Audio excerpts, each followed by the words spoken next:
ಕೇವಲ ಕ್ಷುಲ್ಲಕ ಕಾರಣಕ್ಕೆ ಎತ್ತ ತಾಯಿಯನ್ನೇ ಕೊಂದ ಕಡುಪಾಪಿ.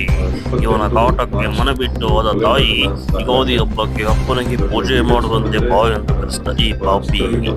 ಮಗನ ಮಮತೆಗೆ ಕರೆಗೆ ಹೋದ ಅಮ್ಮ. ಚಿತ್ರದುರ್ಗ ಜಿಲ್ಲೆಯ ಹಿರಿಯೂರು ತಾಲೂಕಿನ ಹುಳಗಳಕುಂಟೆ ಗ್ರಾಮದಲ್ಲಿ ಕ್ಷುಲ್ಲಕ ಕಾರಣಕ್ಕೆ ತನ್ನ ಎತ್ತ ತಾಯಿಯನ್ನೇ ಕೊಂದ ಪಾಪಿ ಆಲಿಯಾಸ್ ಚಿತ್ರಲಿಂಗ.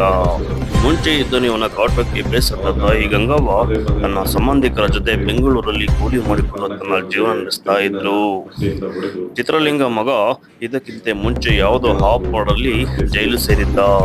ಇವನ ಬಿಡಿಸೋಕೆ ಅವನ ಹೊಡ ಹುಟ್ಟಿದ ಅಕ್ಕ ತುಂಬಾನೇ ಹಣ ಖರ್ಚು ಮಾಡಿ ಬಿಡಿಸುತ್ತಾರೆ. ಹಾಗೂ ಚಿತ್ರಲಿಂಗ ಅವರ ಅಪ್ಪ ಕರಿಯಪ್ಪ ತನ್ನ ಮಗಳಿಗೆ 2 ಎಕರೆ ಹೊಲ ಮಾರಿ ಕೊಡುತ್ತಾರೆ. ಇದನ್ನೇ ಮನಸ್ಸಿನಲ್ಲಿಟ್ಟುಕೊಂಡ ಚಿತ್ರಲಿಂಗ ಪ್ರತಿದಿನ ತಾಯಿಗೆ ಕುಡಿದು ಬಂದು ಚಿತ್ರಹಿಂಸೆ ಕೊಟ್ಟಿರುತ್ತಾನೆ.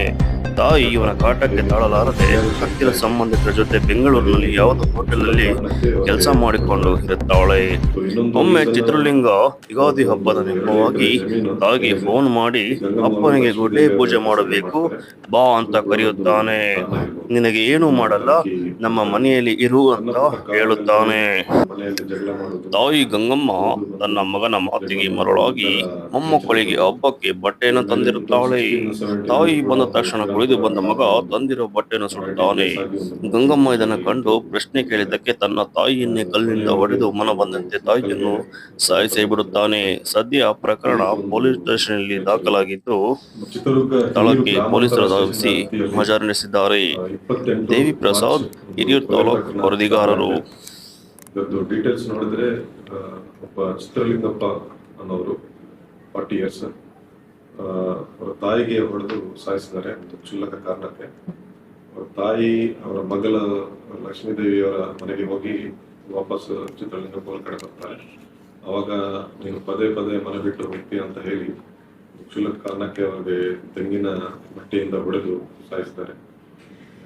ಇದರ ಬಗ್ಗೆ ನಾವೊಂದು ಮರ್ಡರ್ ಕೇಸ್ ರಿಜಿಸ್ಟರ್ ಮಾಡಿ ಚಿತ್ರಲಿಂಗಪ್ಪನ ಅರೆಸ್ಟ್ ಮಾಡಿದ್ವಿ. ಈ ಇದ್ದ ಪ್ರತ್ಯಕ್ಷ ಸಾಕ್ಷಿ ಚಿತ್ರಲಿಂಗಪ್ಪ ಅವರ ವೈಫ್ ಮತ್ತು ಅವರ ಮಗಳು ಹೇಳುವ ಪ್ರಕಾರ ನೀನು ಗಂಗಮ್ಮ ಯಾರು ವಿಕ್ಟಿಮ್ ಇದ್ದಾರೆ ಚಿತ್ರಲಿಂಗಪ್ಪ ಅವರ ತಾಯಿ, ನೀನು ಪದೇ ಪದೇ ಮನೆ ಬಿಟ್ಟು ಹೋಗ್ತೀಯಾ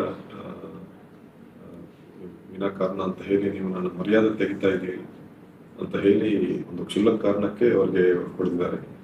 ಮತ್ತು ಇನ್ನೊಂದು ರೀಸನ್ ಅವ್ರದ್ದು ಒಂದು 2 ಎಕರೆ ಜಮೀನು ಏನಿದೆ ಈ ಗಂಗಮ್ಮ ಅವರು ಲಕ್ಷ್ಮೀದೇವಿ ಅವರ ಹೆಸರಿಗೆ ಮಾಡ್ತಾರೆ, ಅದು ಕೂಡ ಒಂದು ಕಾರಣ ಇರ್ಬೋದು. ಇನ್ನು ನಾವು ತನಿಖೆ ಮಾಡ್ತಾ ಇದೀವಿ. ಸಣ್ಣ ಪುಟ್ಟ ಕಾರಣಗಳಿಗೆ ಮನೆಯಲ್ಲಿ ಜಗಳ ಮಾಡೋದು, ಕುಡಿದು ಬಂದು ಜಗಳ ಮಾಡೋದು, ಈ ತರ ನೇಚರ್ ಇದ್ದವರು.